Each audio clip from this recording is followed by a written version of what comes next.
시편 33편 12절에서 22절 말씀까지인데요.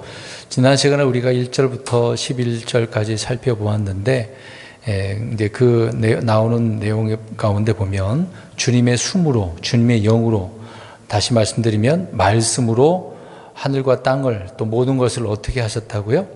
창조하셨다. 그렇게 말씀을 하고 있는 것입니다. 그러니까 하나님께서는 창조주 하나님이시죠. 사람들은 무엇을 만든다라고 할 때 그러니까 있는 것 갖고 만드는 것입니다.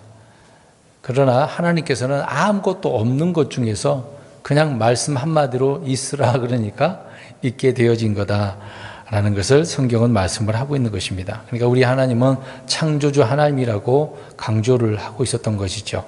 그래서 시편 기자가 하나님께서는 창조주시다라고 또 말씀을 하고 있고, 또 하늘과 땅을 주께서 만드셨으니까 하늘과 땅은 누구의 것이죠? 하나님의 것. 그러니까 소유권도 소유자가 우리 하나님이시다라고 말씀을 하고 있는 겁니다. 근데 하나님이 만들어 놨는데 사람들이 자기 것이라고 우기고 있죠. 마귀가 또 그런 것처럼, 물론 마귀가 이제 뭐 타락한 부분도 있지만 하나님이 주신 것 아니겠습니까? 하나님은 영적 존재들에게도 주신 것들이 있고 또 사람들에게도 주신 바가 있긴 합니다. 근데 그것은 다 하나님의 것이라는 거죠. 근데 하나님도 믿지 않는 자들이 자기 힘으로 떼거지로 몰려가가지고 뺏어놓고 자기 것이라고 그렇게 주장하는 자들이 얼마나 많습니까? 근데 지금 그렇게 주장할 수도 있겠습니다만은 주님 앞에 가면 그런 말은 다 헛되게 되겠죠. 오늘 12절부터는 이제 하나님이 창조주이시지만 그 창조주께서 사람들을 만드셨거든요. 사람들에 대한 이야기를 하고 있는데 이 땅에 살고 있는 그분의 백성들과 사람들에 관한 이야기를 언급을 하고 있습니다. 주로 그분의 백성들 그러면 이스라엘 사람들을 이야기하고 있는 거고, 그 외에 이제 주변 민족들을, 이방인들을 언급한 부분도 있습니다. 그런 부분 속에서 이제 사람을 하나님께서 만드셨을 때 창세기에서 나와 있지만 또 에베소서 언급하고 있는 것처럼 하나님께서 사람을 어떻게 만드셨습니까? 그냥 숨만 불어넣은 건 아니죠.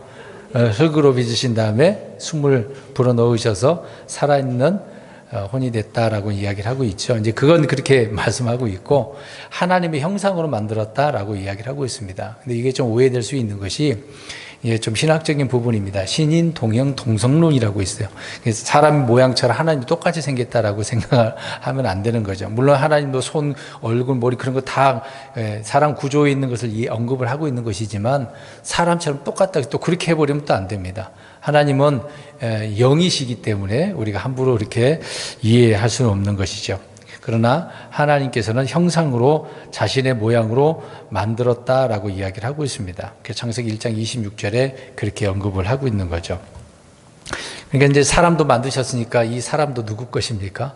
하나님의 것. 그러니까 또 그 사람의 생명도 하나님의 것이거든요. 하나님이 죽이고 살리고 하시는 것인데 사람들이 이 사람을 죽이려고 하는 바가 있었단 말입니다.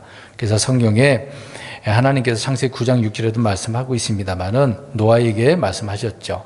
사람의 의에 자기 피를 흘린다. 이게 사람의 피를 흘리는 자는 이제 살인한 자는 자기가 또 이렇게 피를 흘리게 된다라고 말씀하고 있죠. 그 사람을 죽이라는 겁니까? 죽이지 말라는 겁니까? 죽이지 말라, 살인하지 말라라고 이야기를 하고 있습니다. 근데 뭐 예나 지금이나 계속해서 사람을 목숨을 생명을 우습게 하는 자들이 굉장히 많죠. 이제 조금만 힘이 세면 칼로 뭐 죽이는, 과거의 역사가 그러지 않았습니까? 창칼로 죽이는. 지금 뭐 전쟁 무기들이 있으니까 순식간에 뭐 사람의 생명을 앗아가는 경우도 많이 있습니다. 아무튼 하나님께서는 그렇게 하늘과 땅뿐만 아니라 모든 영적 존재들, 사람도 만드신 분이다 라고 하는 것이죠. 이제 오늘 이제 사람 이야기를 이제 쭉 하려고 하는 부분이 있는데, 이제 12절 보겠습니다. 33편 12절 보니까 주를 자기 하나님으로 삼은 민족, 이제 민족 나오잖아요. 곧 그분께서 자신의 상속 유업으로 택하신 백성은 복이 있도다. 자, 민족 그랬고 자신의 상속 유업으로 택하신 백성이라고 그랬어요. 그러면은 1차적으로 아까 누구라고 그랬습니까? 이스라엘 백성이라고 그랬죠. 그러니까 이스라엘 민족 또 상속 유업으로 그들을 택한 백성이라고 성경은 말씀을 하고 있습니다. 그러니까 이런 이스라엘, 하나님은 이스라엘을 내 백성, 내 아들이라고 하는 것처럼 또 그분의 백성, 그분의 민족으로 택했다라고 출애굽기서 6장 7절에 언급을 하고 있습니다. 근데 이스라엘을 하나님 그렇게 택하셨지만 지구상에 많은 나라들, 사람들 얼마나 많았겠습니까? 하나님께서 아담 그 이후로 이제 계속해서 번성을 하잖아요. 또 문제가 있으면 물로 홍수 받고 홍수가 돼서 노아 후손들을 통해서도 계속해서 많은 사람들이 늘어났지 않습니까? 이제 그렇게 늘어난 가운데에 많은 민족들이 흩어져 살았잖아요. 그때 하나님을 찾는 자들이 있었다고 그랬습니까? 창세기 우리 공부했습니다만은. 찾는 자가 없었다. 주의 이름도 안 불렀다 그랬잖아요. 그 정도로. 이제 그렇지만 그런 가운데 하나님께서는 이스라엘 백성들을 택하셔서 그들을 통해 하나님을 영광 받으시고 또 경배를 받기를 원하신 그런 분이었던 거죠. 그러니까 어떤 민족도 섬기지 않았지만 특별히 이스라엘을 택하셔서 하나님을 섬기도록 또 섬김을 받으시려고 하셨다라고 이야기를 하고 있는 것입니다. 그래서 지금 이스라엘 백성들을 이야기하고 있는 거죠. 12절 다시 보시면. 그러니까 하나님께서 이렇게 택하신 백성은 뭐가 있다? 복이 있다. 그러니까 이스라엘은 정말 복받은 민족이거든요. 근데 이 복받은 민족인데 그 복을 항상 어떻게 합니까? 흔히 말하는 데 발로 걷어차요. 네, 그냥 주님의 말씀 명령에 순종만 하면 다른 거 할 필요가 없어. 그냥 명령에 하라는 대로만 하면은 그들은 복 있는 백성이 그 자체가 어려움도 없어요. 기근도 없고 전쟁도 없고 건강하고 장수하고 잘 먹고 잘 산단 말이죠. 근데 그들은 가나안 땅에 들어가서 그러지 않았던 거죠. 모든 이게 망하기 전까지 계속 그런 거예요. 물론 다 그런 건 아니겠습니다만은 그러나 하나님은 이스라엘을 민족적으로 다스리는 거예요.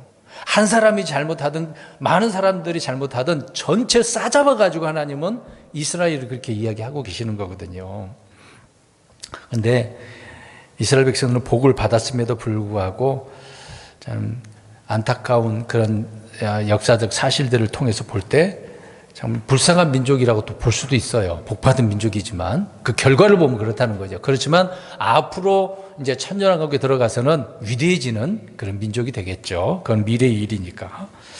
아무튼 복받은 민족은 또 이스라엘뿐만 아니라 현재 이 은혜 시대 때 누구라고 할 수 있습니까? 우리 그리스도인들이죠. 주님의 몸된 교회 믿는 자들을 일컬어서 복이 있는 자들이라고 이야기합니다. 왜 그러냐면 아브라함의 복이 또 우리에게 주어졌다고 이야기를 하고 있는 거죠. 갈라디아서에 또 베드로전서 2장에도 언급을 하고 있습니다. 굳이 성경을 찾아서 말씀드리지 않을게요. 그러니까 우리 그리스도인들도 상속 백성이다라고 하는 것입니다. 물론 시편에 있는 것은 1차적으로 이스라엘 이야기지만 우리가 영적 교훈을 얻는다면 우리 그리스도인들도 복받은 사람들이다. 우리는 민족이 아니죠. 그리스도인들은 개별적입니다. 주님의 지체들, 주님의 몸은 하나고 우리가 지체지만 비록 많은 지체들이 있지만 우리는 개별적으로 또 성경을 이야기하고 있는 거예요. 그러니까 우리 그리스도인들은 다 복받은 자들이다 라고 하는 것입니다. 그러니까 어떻게 보면 우리가 정체성이 분명한 거 아니겠습니까? 그런 아브라함의 자손이고 상속자이고 영적인 복을 에베소서 1장 3절에 언급하고 있는 것처럼 이렇게 복을 받았으니까 정말 우리는 이스라엘 백성들보다 더 감사하셔야 돼요. 사실 우리가 이런 복 받을 이유가 없거든요. 이스라엘 백성들 때문에 구원은 이스라엘에서 나왔으니까 누구든지 이방인들이 믿기만 하면 구원받은 자가 되고 상속 백성이 되는 것이니까요. 그러니까 얼마나 감사한 일이에요. 이제 구원의 문이 흔히 말하는 대로 닫히게 되어지면 끝나게 되겠죠. 그러니까 이런 복을 누구나 다 받았으면 좋겠다라는 것입니다. 13절 주께서 하늘에서부터 바라보사 사람들의 모든 아들들을 살피시며 이제 뒤에 가서 이제 18절에 주의 눈 나오지만 지금 주님께서 살펴보신데 살피신다라고 할 때 주로 눈으로 살펴보시는 거 아닙니까? 바라보시고 살피신대. 어디로부터? 하늘에서부터 다 보고 계신대요. 누구를요? 사람들의 모든 아들들, 특히 이제 이스라엘 백성들을 1차적으로 그러겠습니다만은 그것뿐만 아니라 이방인들도 살펴보시는 것이고 영적으로 우리에게 적용한다면 그리스도인들도 하나님께서 살펴보시는 거죠. 그러니까 하늘에서 바라보시는 것이 바로 뒤에 언급하고 있는 것처럼 사람들의 모든 아들들, 모든 사람들 다 본다라고 말씀을 하고 있는 겁니다. 흔히 이제 예수께서 언급하고 있는 것처럼 머리털 하나까지라도 다 어떻게 하신다고 그랬어요? 그렇죠. 다 세셔요. 우리는 몰라요. 이 머리카락 셀 사람이 있습니까? 못 세요. 헷갈릴걸요. 셀 수도 없습니다. 근데 하나님은 다 세신다고. 참새가 하늘에서 떨어지는 것도 하나님 허락하지 않으면은 안 떨어지는 거거든요. 하나님 그런 하나님이라는 것입니다. 그렇게 다 보시고 알고 계신다. 또 사람들이 걸어가는 그 행로까지라도 걸음걸이까지라도 다 아시는 거죠. 우리가 무엇을 생각하고 무엇을 말하고 행동하는지도 주님은 다 아신다라고 말씀을 하고 있는 것입니다. 그러니까 어디를 다니든지 생각하든지 무엇을 하든지 간에 또 우리 찬송 아까 불렀습니다마는 우리 환경, 고난, 슬픔, 우리의 형편도 주님께서 다 알고 계시지 않습니까? 그러니까 알고 계신 분한테 우리가 뭔가 구해야 되는 거 아니겠어요? 모른다면 나는 알지도 못하면서 그런 말해. 그렇게 얘기하잖아요. 근데 하나님은 다 알고 계시니까 주님 다 알고 계시네요. 그럼 좀 만져주시고 해결해 주세요. 그러면 되잖아요. 그러니까 입 닫고 계시는 건 아니지 않겠습니까? 그렇게 다 알고 계시는 분께서 흔히 이제 감찰하신다라고 표현하죠. 또 그런 분이 거짓말 하실 수도 있는 것도 아니고. 그러니까 모든 것을 다 보고 계시고 감찰하시고 그러니까 하나님이 얼마나 두렵겠습니까? 우리가 숨어도 숨을 수 있겠습니까? 못 숨죠. 우리 한국에는 죄 짓고는 도망 못 가는 그런 나라긴 하죠. 아무리 오래 숨어도 다, 이게 시간 문제지만 거의 다 잡힌단 말입니다.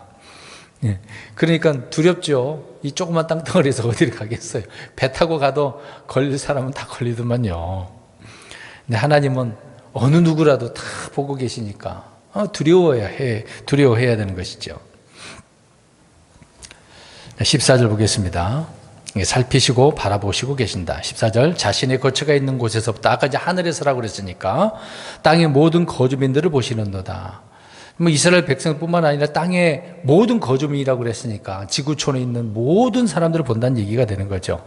주님이 거주하시는 곳은 하늘에 주님의 주의 왕자가 있는 주의 성전이 있는 곳. 그러니까 셋째 하늘을 말하는 거죠.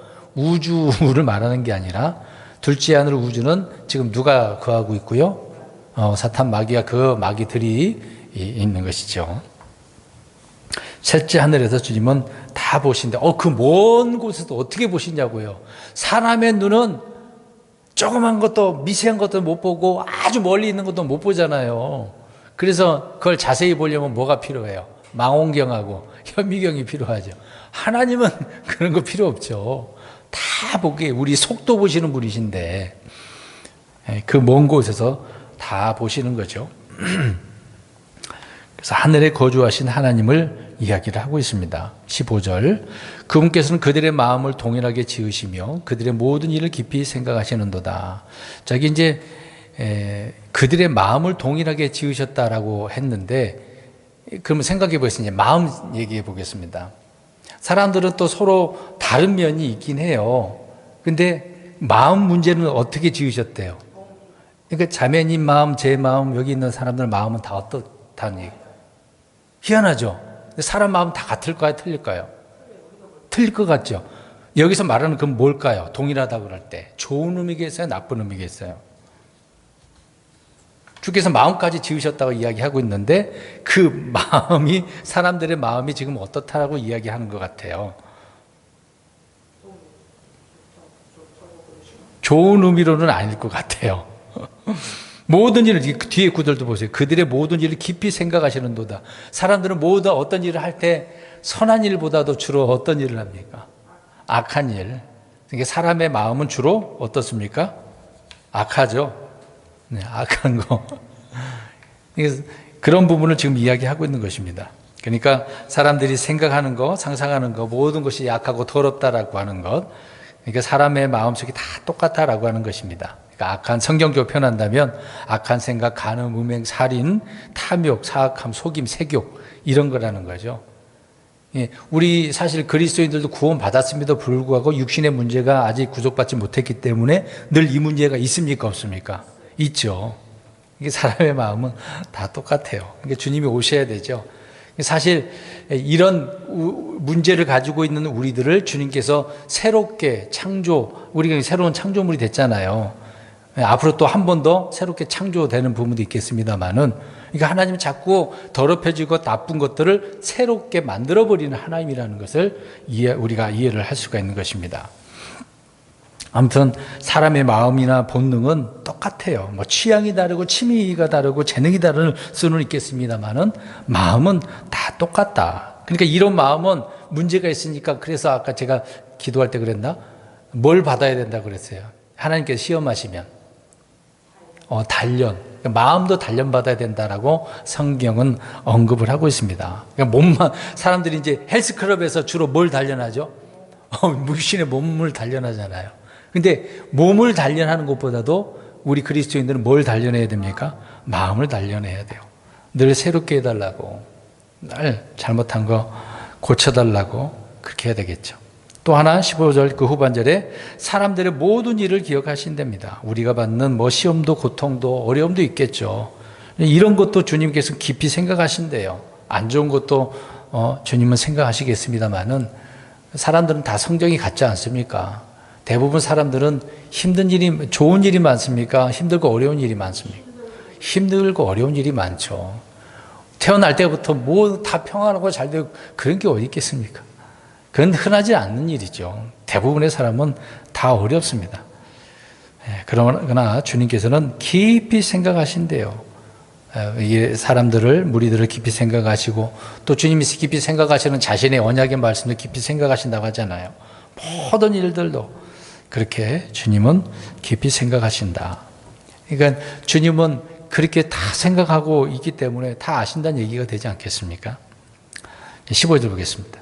그분께서는 그들의 마음을, 16절. 많은 군대로 구원받은 왕이 없으며 용사가 많은 힘으로 구출받지 못하는도다. 이제 사람들의 문제가 생겼습니다. 이제 하나님께서 사람들을 만들어 놓긴 했습니다만은 사람들은 늘 누구를 의지하느냐. 이제 그게 중요한 거예요. 자, 여기서 보니까 뭘 의지하고 있는 것 같아요. 자, 왕은 뭘 의지하고 있어요? 군대, 많은 군대. 자, 용사는 뭘 의지하는 거예요? 힘. 그러니까 그 많은 군대와 힘으로 구원받고 구출받기를 원한다는 거죠. 그러니까 의지하는 것은 이게 주로 뭐 어떤 짐승이나 어떤 힘이나, 지금으로 표현한다면 뭐 비행기, 뭐 탱크, 뭐 그런 거잖아요. 사람들 그런 것을 의지해 가지고 이겨보려고, 승리해 보려고 한다라는 것을 이야기하고 있습니다. 이게 이제 왕을 더 얘기해 보면 군대가 많아야 나라에 힘이 있는 것 아니겠습니까? 근데 여러분 생각해 보세요. 지금 전 세계가 평화를 외치고 있습니다만은 뭘 만들어요? 평화를 외치면서 전쟁 무기를 얼마나 많이 만드는데요. 아니, 이상하지 않습니까? 평화를 외친다면 이런 무기들을 다 어떻게 해야 되죠? 없애버려야 돼. 만들면 안 돼요. 핵을 만들면 안 돼요. 근데 다른 무기도 그러지, 핵을 갖고 있으면 그 나라를 함부로 못 건들거든요. 저쪽에서 나를 향해서 쏜다. 그럼 우리도 쏴버려. 그냥 같이 죽자는 얘기지 않습니까? 그러니까 내가 더 강력한 무기가 있지 않으면은 약하다라고 생각하는 거예요. 그러니까 나라의 힘과 자랑은 많은 군대, 무기란 말입니다. 그래서 이 무기들을 많이 만들어내는 거죠. 이 지구상에서 지금 핵무기를 제일 많이 가지고 있는 나라가 어디입니까? 미국이에요? 아니, 러시아입니다. 두 번째로 미국이고요. 세 번째로는 아니, 프랑스, 이제 중국 이렇게 됩니다. 북한이 제일 많아지고. 아니, 아직 많이 없습니다. 러시아는 뭐 5천 개가 넘는다고 하니까요. 어마어마한 거예요. 그걸 다 쏴버리면 지구 다 멸망하는 거거든요. 지금 뭘 계속 핵 얘기하잖아요. 그러니까 믿는 구석은 그런 무기라는 얘기죠. 의지할 거. 그러니까 지금 대통령이 왕이라고 표현한다면 이런 것을 의지하고 있는 거예요. 사람이 그렇다라고 표현하고 있는 것입니다. 역사적으로 그러지 않습니까? 뭐 시저나 알렉산더, 성경에 나오는 사내립도 마찬가지로. 근데 그들은 많은 군대가 있고 무기도 많았습니다만은 결말이 어떻게 됐을 것 같아요? 망해버렸어요. 병들어서 죽고 자기 아들에 의해서 사내립은 죽고요. 죽임을 당했습니다. 살해당하는 경우가 굉장히 많아요. 그러니까 이런 건 이게 16절에 그런 힘이 있다고 군대가 있다고 구원받고 구출받는 거 아니다. 그 얘기를 하는 거예요. 그러면 구출받고 구원받으려면 누가 해줘야 되죠? 그렇죠. 하나님이죠. 이제 그 얘기를 하고 있는 겁니다. 구출자이신 우리 주님을 이야기하고 있는 거죠. 그러니까 우리 하나님 이런 하나님인데 사람들은 자꾸 하나님을 의지하는 게 아니라 사람을 다른 것을 의지하려고 한다. 그것을 지금 시편 기자는 말씀을 하고 있는 겁니다. 그 다음에 17절 안전을 위해서는 말이 헛되나니 그가 자기의 큰 힘으로 아무도 구출하지 못하리로다. 여기서도 이제 마찬가지로 언급을 하고 있는데 여기서 말이라고 하는 것은 뛰어다니는 말을 이야기하고 있는 거죠. 이제 주로 이스라엘 백성들이 이집트에서 나올 때 저 뒤를 쫓고 있는 파라오와 이집트 병사들이 뭘 타고 오죠? 말들, 병거들을 끌고 오지 않습니까?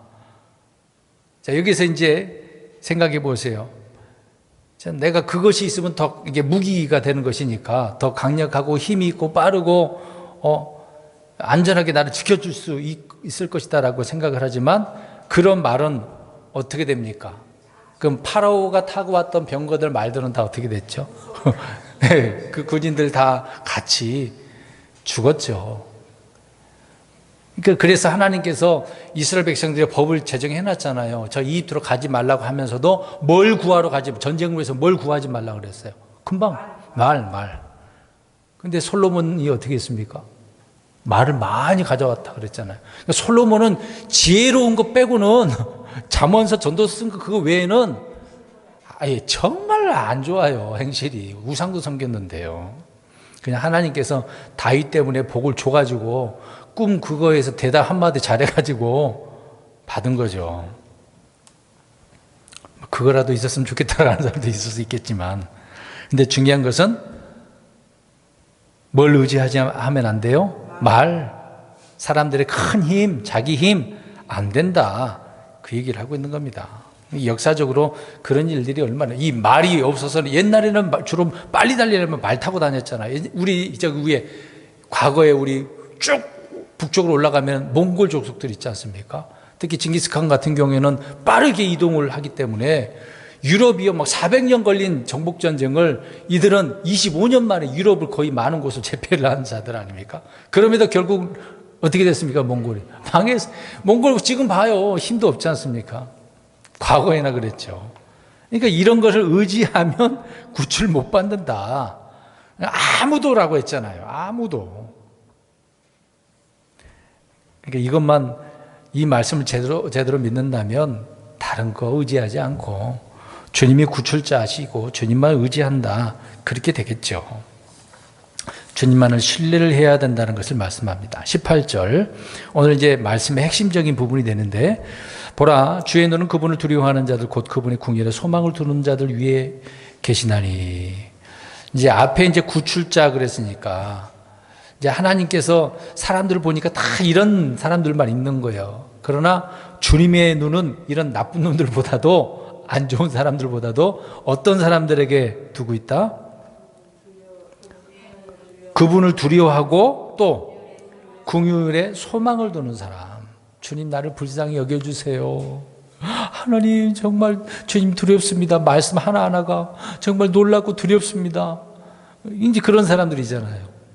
정말 말씀을 사모하는 자들은 그렇게 되겠죠. 그러니까 하나님은 주님의 눈이 어디에 있는가, 누구에 있는가라고 말씀을 하고 있습니다.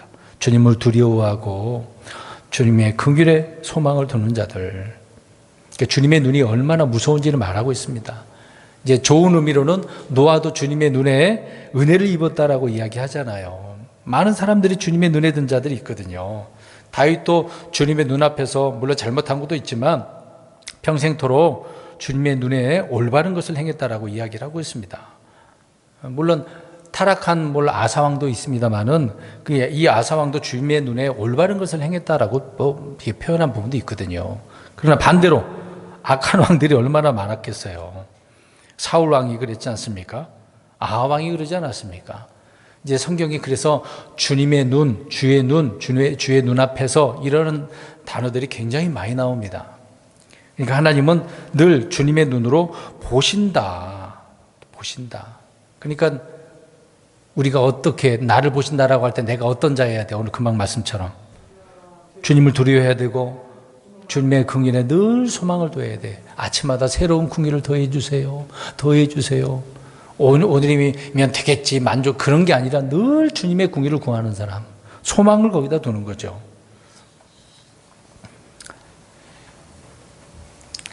그래서 18절에 그렇게 말씀하고 있고 19절 이것은 그들의 혼을 사망에서 구출하시며 기근 중에서 그들을 지켜 살아남게 하려 하십니다. 자 보세요. 주님의 눈이 그렇게 있는데 뭐 하려고 주님을 두려워하고 궁일에 소망을 둔 자들에게 왜 있냐고요. 그 이유는 19절에 사망에서 구출하신대요. 그들을 지켜주신대요. 지켜서 살아남게 하려고.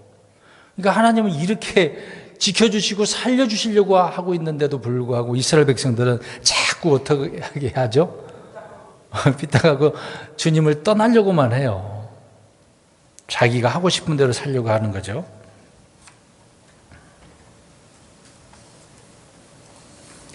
뭐 간혹 얘기한 부분이지만 남자와 여자가 만나서 결혼해서 자녀를 낳으면 그 아이들이 좀 걸음마 단계에서 기기도 하고 조금씩 걷기도 하잖아요.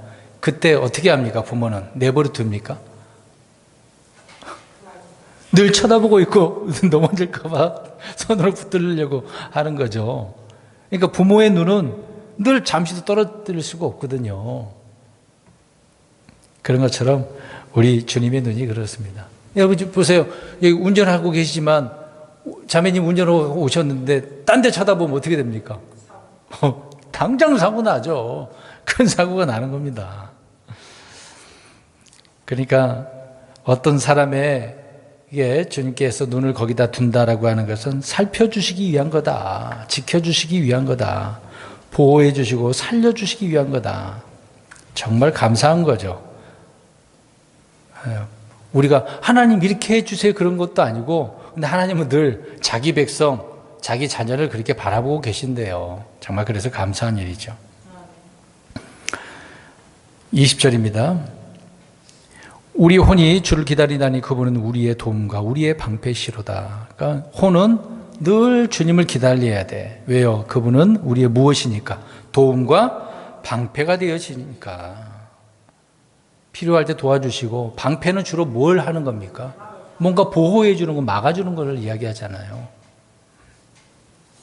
아브라함에게도 두려워하지 말라. 나는 내 방패다. 내가 받을 보상이다. 그렇게 말씀하지 않았습니까?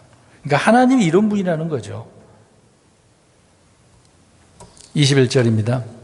우리가 그분의 거룩하신 이름을 신뢰하였으므로 우리 마음이 그분을 기뻐하리로다. 이제 중요한 부분이죠. 하나님은 우리에게 도움과 방패 되시고 우리를 구출하시고 지켜주시고 살려주시는 분이라고 한다면 우리는 그분을 어떻게 해야 된다?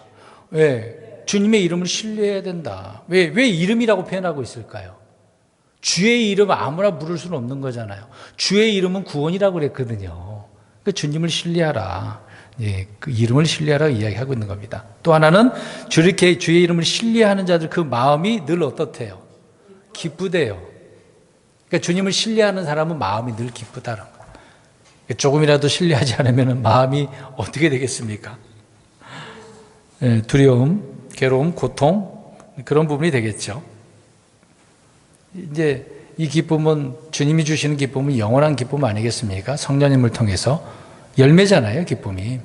근데 우리의 개그맨이 웃겨주는 그런 기쁨은 다 의미가 없죠. 그냥 순간 웃는 것 뿐이죠. 주님의 기쁨, 그러니까 신뢰하는 자들에게 그분을 기뻐할 수밖에 없는 이야기를 하고 있습니다. 마지막 22절.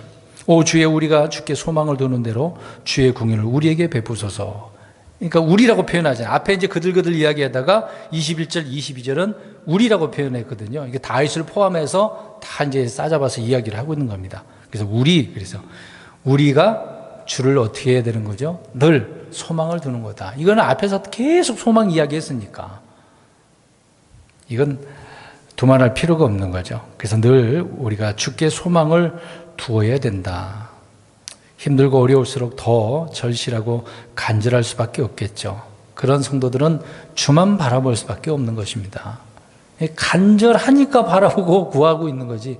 간절하지 않으면은 바라보지도 않고 구하지도 않지 않겠습니까?